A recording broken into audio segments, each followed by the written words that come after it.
Bienvenue sur Insomnie hors de mon lit, c'est Aurélie et aujourd'hui on va se faire un podcast sur le sommeil, bien sûr, mais sur la quête de sens. Sommeil et quête de sens, je pense que je vais l'intituler comme ça, cet épisode. Je vous ai déjà parlé de l'alignement sur le podcast, je vous ai déjà parlé du fait que lorsqu'on est aligné avec ce qu'on fait, entre ce qu'on pense, ce qu'on dit, l'image qu'on renvoie de nous, ce qu'on veut vraiment, etc., tout de suite, il y a quelque chose qui s'apaise à l'intérieur de nous. Donc, je vous renvoie au podcast que j'ai, je vous mettrai le lien dans la description, que j'ai enregistré il y a quelques semaines, quelques mois de cela, qui a été diffusé en juillet, qui pour moi est vraiment quelque chose de fondamental. Et c'est quelque chose qui, à la fois peut être une cause du trouble du sommeil, peut être aussi un facteur de maintien, ou peut-être simplement un élément qui vous empêche d'en sortir. Donc quelque chose de très limitant. Là aujourd'hui, je voudrais développer un concept qui fait écho à ça, qui est lié. Alors est-ce que c'est la suite? Est-ce que c'est finalement l'épisode qui devrait aller avant? Je ne sais pas. Finalement, ça n'a pas beaucoup d'importance, mais en tout cas, c'est quelque chose qui est très corrélé. Cette quête de sens. Souvent, on dit, quand quelque chose nous surprend, ou qu'on considère qu'il n'y a pas vraiment de logique derrière, on dit il n'y a pas de sens, ça fait pas sens. Mais cette expression qui est souvent utilisée, elle est, je pense, pas assez prise au sérieux.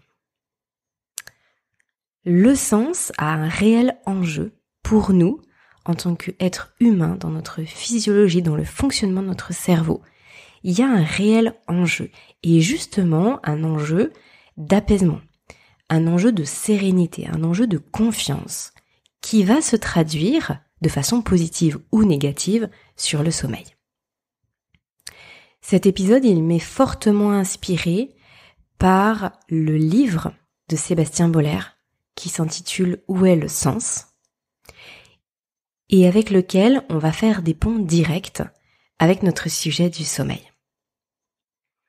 Alors on pourrait se demander pourquoi s'attarder sur cette notion de sens, sur cette question de sens. Finalement, il y a des choses logiques dans la vie, il y a des choses qui sont moins logiques, il y a des choses qu'on ne comprend pas, il y a des choses qui paraissent logiques pour certaines personnes et puis complètement illogiques pour d'autres. Est-ce qu'on ne pourrait pas s'arrêter là ? Mais visiblement pas. Visiblement, cette question du sens, elle prend racine il y a des dizaines et des dizaines et des dizaines, voire même des centaines de milliers d'années, dans notre cerveau. C'est quelque chose autour duquel finalement on s'est construit. C'est quelque chose qui est indispensable à notre survie, en tout cas qui l'a été pendant très très très longtemps.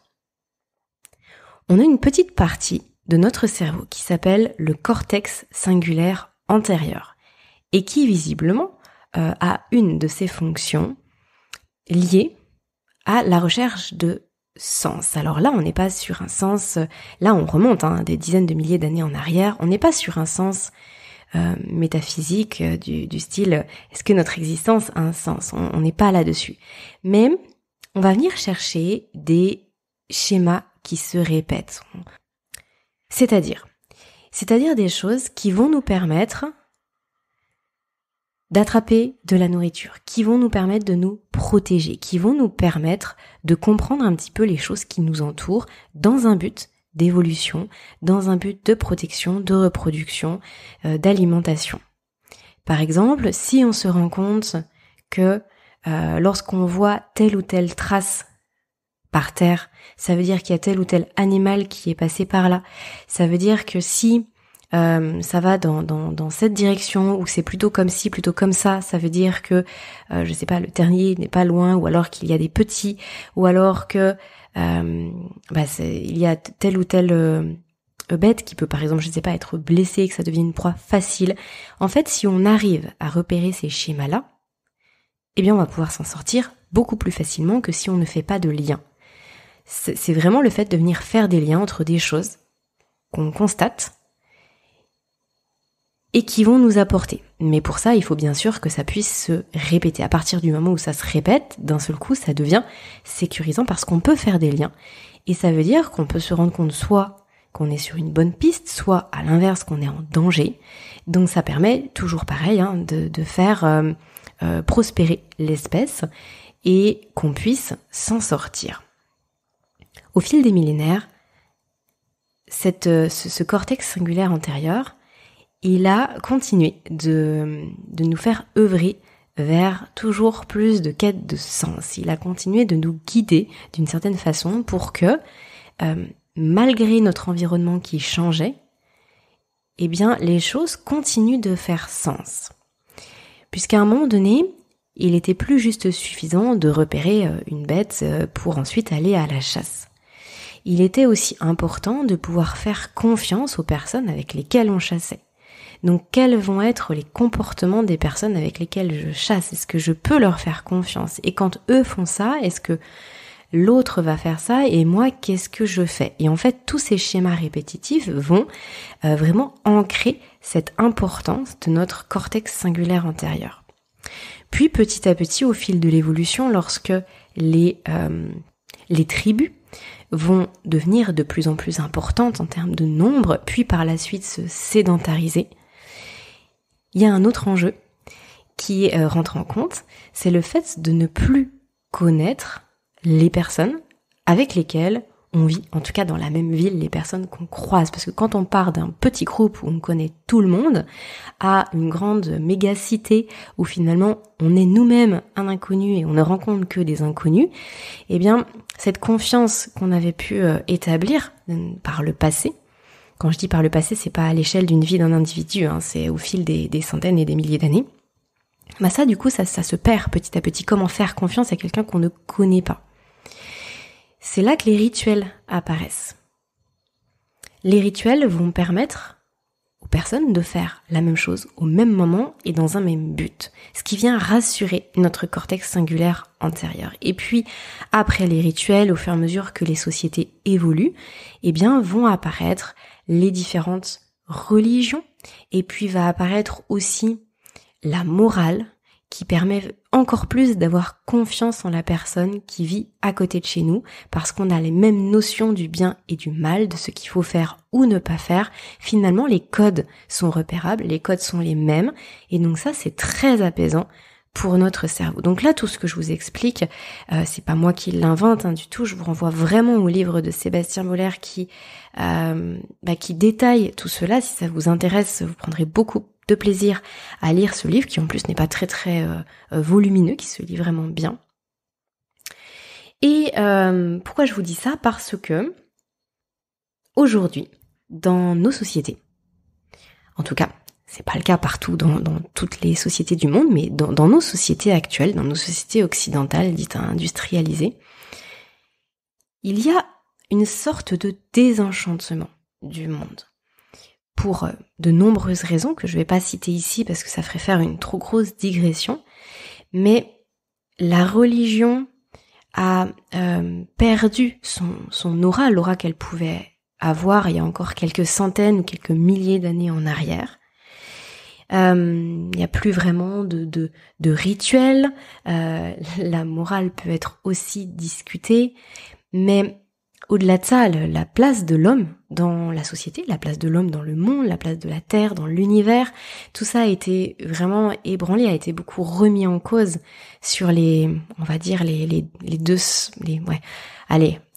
500 dernières années. Et surtout particulièrement sur le dernier siècle avec l'émergence de la physique quantique.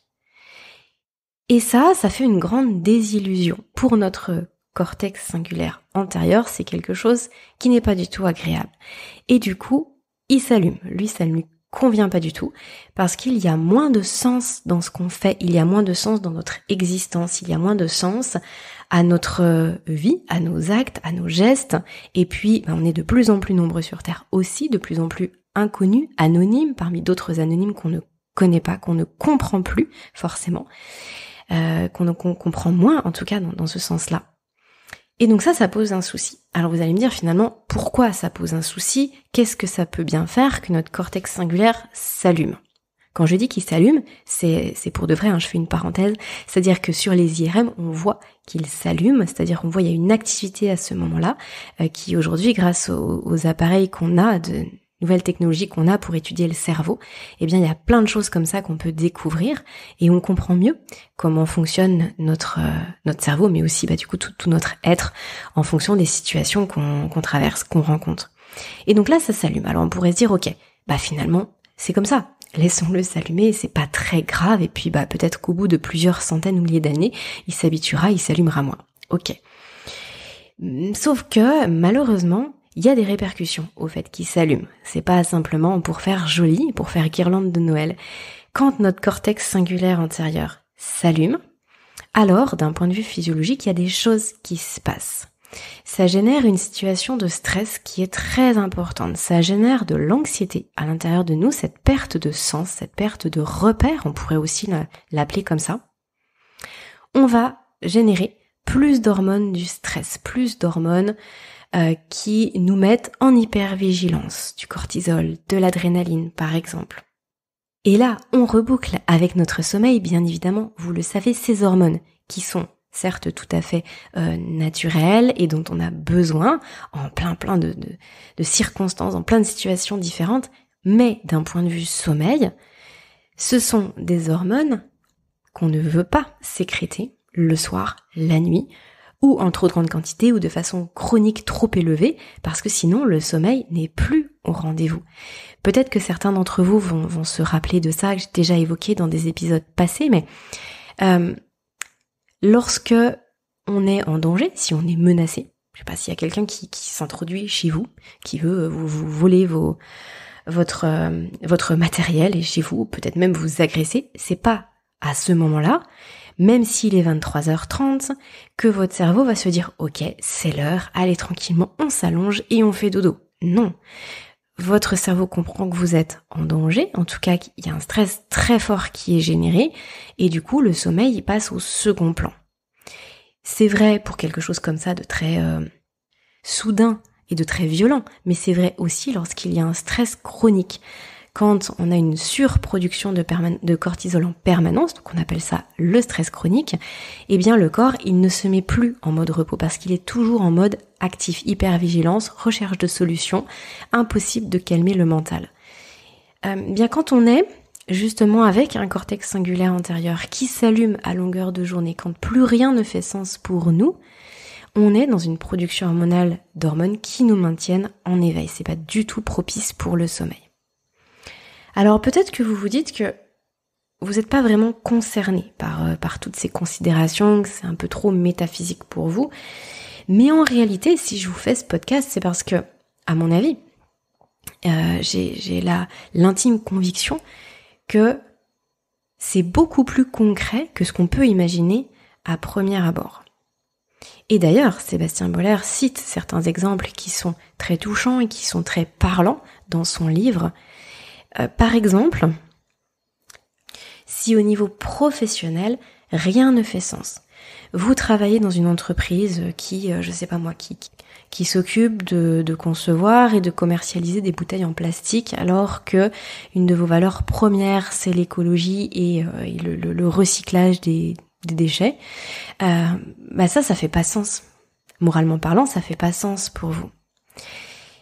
Mais un autre aspect, si dans votre travail, votre employeur, il vous change vos jours de travail toutes les 2 semaines, s'il vous change vos horaires de travail, s'il vous félicite pour un projet A et que le lendemain, il vous reproche d'avoir fait ce projet A. Ou si votre N+1 vous donne une instruction, une information, une direction, et que votre N+2 vous donne totalement l'inverse. Si on vous demande des choses pour dans un mois et que le lendemain on vous le demande pour demain. En fait, toutes ces situations, elles allument votre cortex singulaire antérieur. Ça ne fait pas sens. Vous n'avez pas de repère. Mais ça peut être vrai aussi dans vos relations personnelles. Si par exemple, vous avez des amis qui sont très changeants, qui pour un oui ou pour un non, vont vous mettre mal à l'aise ou alors ne plus vous parler, puis revenir vers vous. Si dans vos relations familiales, votre famille ou votre belle famille ne partage pas du tout les mêmes valeurs que vous. Si autour d'un repas de famille, tout le monde parle sans jamais s'écouter, sans jamais s'entendre. Ça ne fait pas sens. Ça ne fait pas sens pour vous. Ce sont des situations qui sont stressantes. Alors, ça peut paraître un peu minime, possiblement que ça l'est, mais mis bout à bout, quand il n'y a absolument plus rien qui fait sens dans notre quotidien, notre corps, il est en galère. Il est en mini panique à chaque fois. Notre cortex singulaire s'allume systématiquement.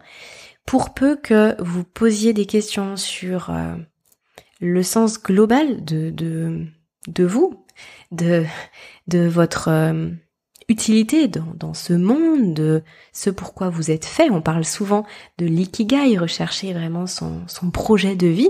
Si pour vous ça c'est quelque chose qui vous donne le vertige, ça veut dire qu'il y a aussi un manque de sens à ce niveau-là.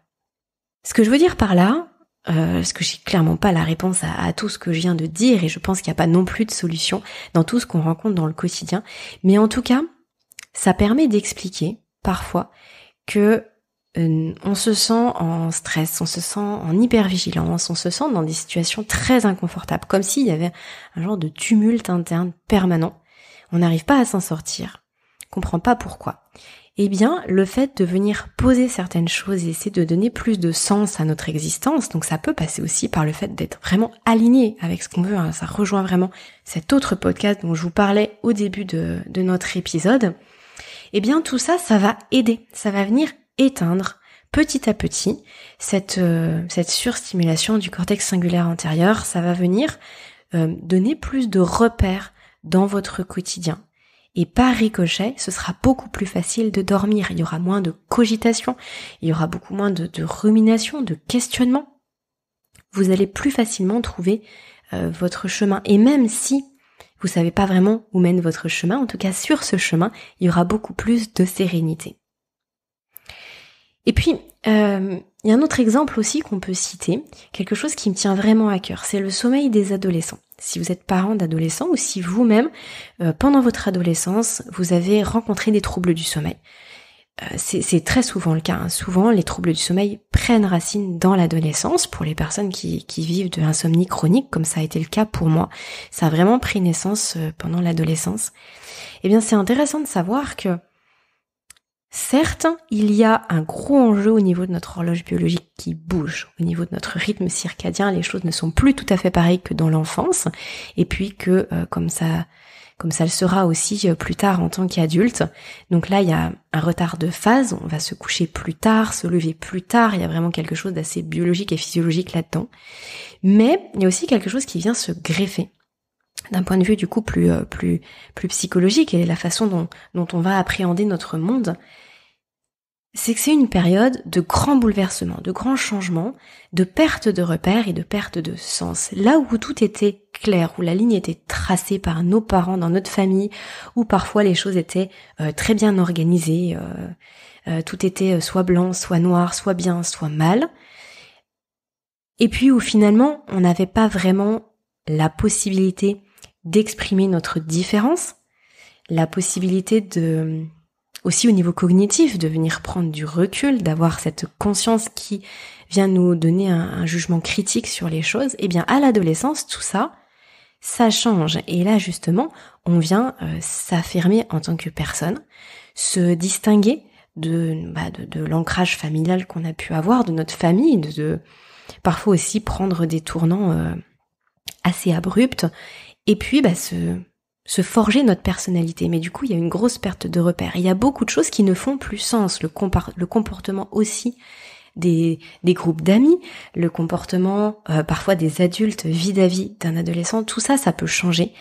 Et ça vient créer un véritable bug dans le cerveau. En tout cas, notre cortex singulaire peut s'allumer beaucoup plus facilement parce que on arrive dans un monde complètement nouveau et on a tout à construire, tout à créer et tout à comprendre.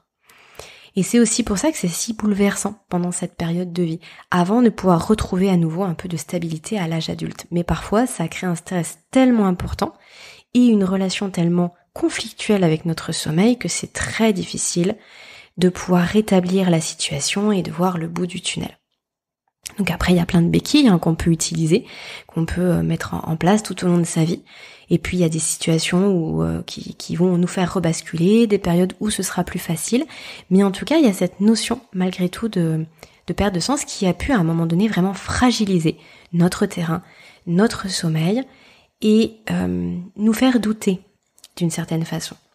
Donc si je récapitule, notre cerveau, de façon historique, a besoin de sens. Ça a été vraiment une question de survie, un enjeu pour notre espèce, un enjeu d'évolution. On a gardé ça. Et puis au fur et à mesure des milliers d'années qui ont passé, ce cortex singulaire antérieur, pour être apaisé, finalement, il nous a fait faire plein de choses. En tout cas, il nous a poussé à justement le rassurer au travers de plein d'habitudes, d'actions, de rituels, de choses très organisées au niveau de la société, qui aujourd'hui, d'après ce qu'on peut constater, sont moins présents et vont susciter beaucoup plus de chaos dans notre esprit, beaucoup plus de stress. Et ça, c'est vrai à tout niveau, d'un point de vue société, mais aussi d'un point de vue individuel. Tiens, par exemple, tout à l'heure, j'aurais pu citer aussi, quand je parlais de l'aspect professionnel, il y a certains suicides d'employés dans certaines entreprises, pour certains suicides qui ont été très médiatisés, parce que justement, on poussait les gens à bout, et ils commettaient l'irréparable. Et comment on les poussait à bout ? En fait, on mettait du chaos dans leur vie. Donc tout ce que je vous disais tout à l'heure, le fait qu'on puisse se fier à rien du tout. Ça rend le cerveau complètement fou. Et à tel point qu'on peut effectivement passer à l'acte sur des choses extrêmement dramatiques. Donc, ça veut dire qu'à notre toute petite échelle, à notre échelle individuelle, parce qu'effectivement, pour réenchanter le monde, il faut déjà qu'on puisse réenchanter notre propre vie, trouver du sens et trouver des repères dans notre vie. Pour œuvrer là-dedans, il faut s'atteler à des petites choses dans notre quotidien. S'affranchir des relations toxiques qui nous mettent la tête à l'envers,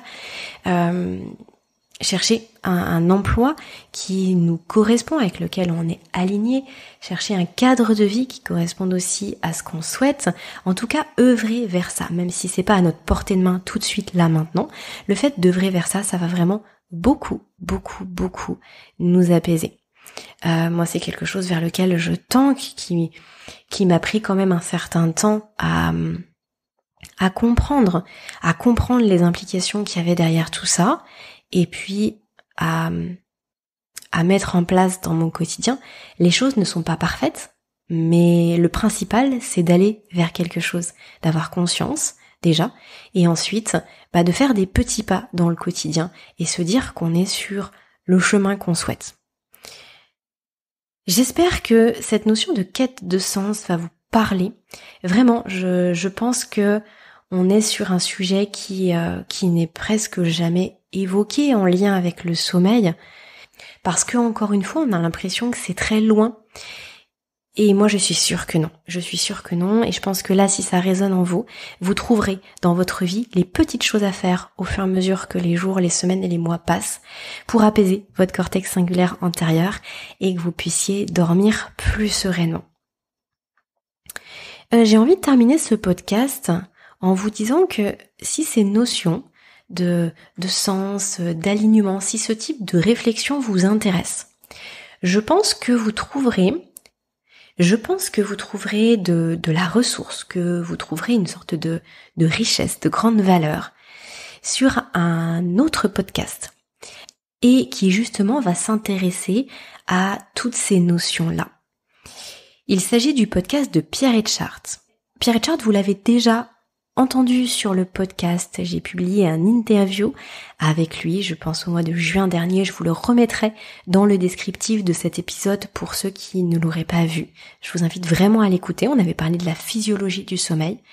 Pierre Etchart exerce en tant qu'ostéopathe, mais c'est aussi un formateur, un conférencier, un chercheur au sens le plus large du terme, j'ai envie de dire, puisque ses recherches sont à la fois très ciblées sur des sujets très précis qui le passionnent, mais aussi sur des sujets très vastes, et justement cette interdisciplinarité le passionne beaucoup, faire les liens entre les différentes disciplines, entre les différentes sciences, pour comprendre toutes les implications, et puis pour relier des sujets qui initialement ne seraient pas reliés, alors que pour autant c'est en les reliant qu'on peut percevoir toute leur richesse. Donc son podcast va être le reflet de lui, de sa personnalité, de ses recherches, de sa pensée. Finalement, on va aller un petit peu au cœur de sa pensée sur des épisodes hebdomadaires. Il accorde beaucoup d'importance au concept, à comment on vient définir les mots qu'on utilise, parce que parfois on est très limité dans notre réflexion, parce que justement on ne comprend pas les mots qui sous-tendent cette réflexion.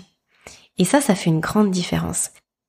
J'ai envie de le citer, Pierre Etchart, parce que ce qu'il y a derrière cette phrase est assez magique. Il dit « On ne voit pas le monde tel qu'il est, mais tel qu'on le pense ». Et donc sur son podcast, vous allez aller très loin dans les pensées, dans les concepts autour du vivant, des principes du vivant, et autour des différentes branches de la science, mais aussi autour de l'autonomie de la pensée. Là, je citais la pensée, mais surtout l'autonomie de penser.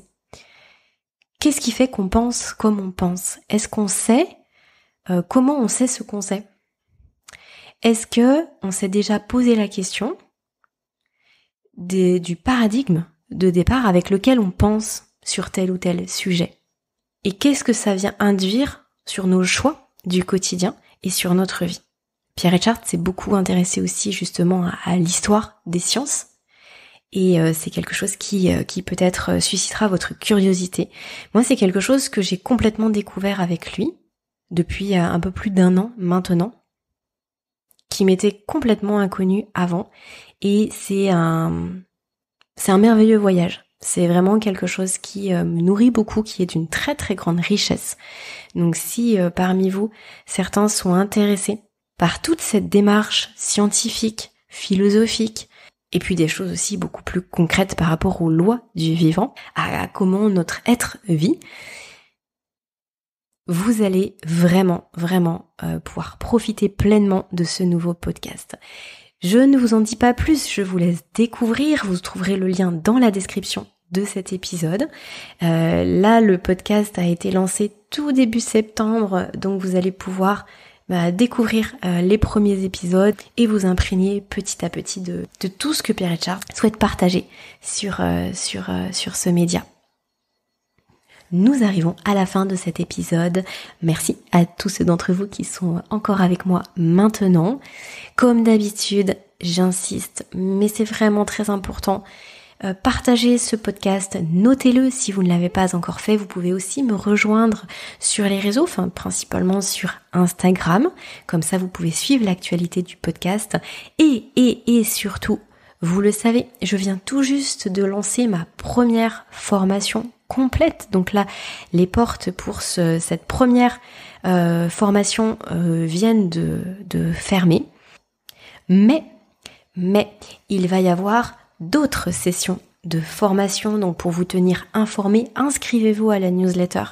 Là, vous serez informé en avant-première, vous pourrez vous préinscrire en avant-première dès que les portes ouvriront pour ne pas passer à côté de cette formation que j'ai conçue pour vous, spécifiquement pour les personnes qui souffrent de troubles du sommeil depuis longtemps, pour sortir de l'insomnie, à la fois avec des modules enregistrés, avec une formation à disposition pour vous à vie et que vous pouvez consulter quand vous le souhaitez, mais aussi avec des lives, avec un échange avec moi directement où vous pouvez me poser vos questions et on peut interagir pour que vous puissiez cheminer le plus sereinement possible et sortir de votre trouble du sommeil, retrouver un sommeil serein et profiter pleinement de votre vie avec une pleine vitalité comme vous l'avez connu par le passé et en tout cas comme vous le méritez. Donc rejoignez-moi en newsletter et je vous donnerai toutes les informations pour la suite. Je vous souhaite une très belle journée. À la semaine prochaine pour un nouvel épisode et d'ici là, prenez bien soin de vous.